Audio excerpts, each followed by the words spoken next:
Exercise 5.2 का example number 8 कह रहा है कि find the 11th term from the last term. Find the 11th term from the last term. Bracket में लिखा है towards the first of the AP 10,7,4 ... -62। क्या है मतलब इसका कि ये जो AP हमको दिया गया है 10 दिया गया है, 7 दिया गया है, 4 दिया गया है, इस तरह से हम आगे की तरफ बढ़ रहे हैं तो इधर कहीं ना कहीं आके -62 आया। तो तुमको क्या दिया हुआ है कि शुरू में अगर इसमें ये पूछता है क्वेश्चन कि 11th टर्म निकालो, तो 11th टर्म का मतलब हो गया कि शुरू से 11वां टर्म निकालो। यहाँ उल्टा हो गया है। अब अगर तुम इधर से इधर आना चाहते हो तो उधर से इधर वाला टर्म निकालना है, माने लास्ट से 10th टर्म निकालना है, चाहे जो भी हो 11 टर्म निकालना है। एक बात बताओ, सोच के देखना कि ये 10 से 7 गए, 7 से 3 गए, इसका मतलब क्या हो रहा है? 3 घटते हुए जा रहे हो ना। तो 3 यदि घटते हुए जा रहे हो तो 4 में से 3 घटाओगे तो कितना आएगा? 4 में से 3 घटाओगे तो -3 आ जाएगा। वन आएगा। अब घटाओगे तुम यदि 3 तो भले -2 आएगा, लेकिन ऐसे सोचो कि अगर हमको 1 के तरफ से 4 लिखना होता तो हम क्या लिखते? 1 के बाद 4 कैसे आता? 3 जोड़ने से। 4 के बाद 3 जोड़ने से 7 आता, 7 से इधर आते तो 10 आता 3 जोड़ने से। मतलब ये हुआ कि लेफ्ट से राइट जाने के लिए 3 घटाना पड़ेगा, और जबकि राइट से लेफ्ट आने के लिए क्या करना होगा? बोलो, राइट से लेफ्ट आने के लिए क्या करना होगा? जोड़ना होगा। तो एक काम करते हैं, यहाँ से अगर हम बोलेंगे कि इधर आना होगा तो तुम -62 में 3 जोड़ोगे तो ये वाला टर्म कितना होगा?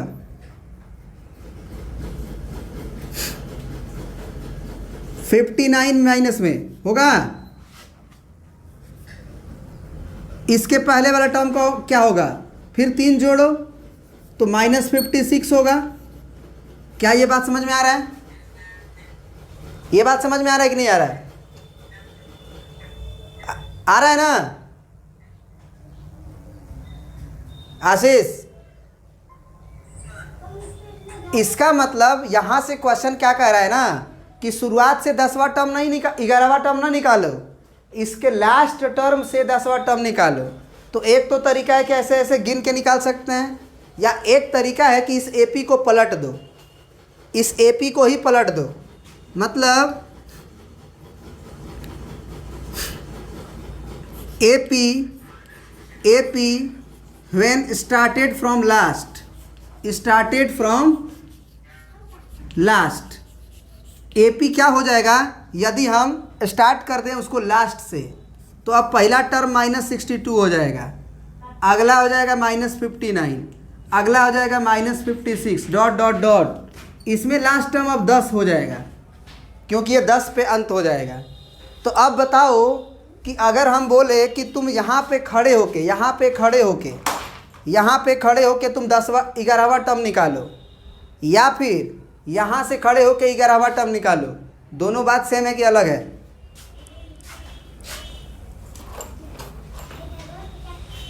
बोलो। मतलब कि अगर अंत से तुमको 10वां टर्म निकालना है चाहे 11वां टर्म निकालना है तो AP को पलट दो। नहीं समझे? AP को पलट दो। AP को पलट के तुम 11वां टर्म 20वां टर्म जो भी बोल रहा है निकाल दो। इस AP का शुरुआत से है 11वां टर्म, इस AP का अंत से 11वां टर्म के बराबर है। तो लिख देंगे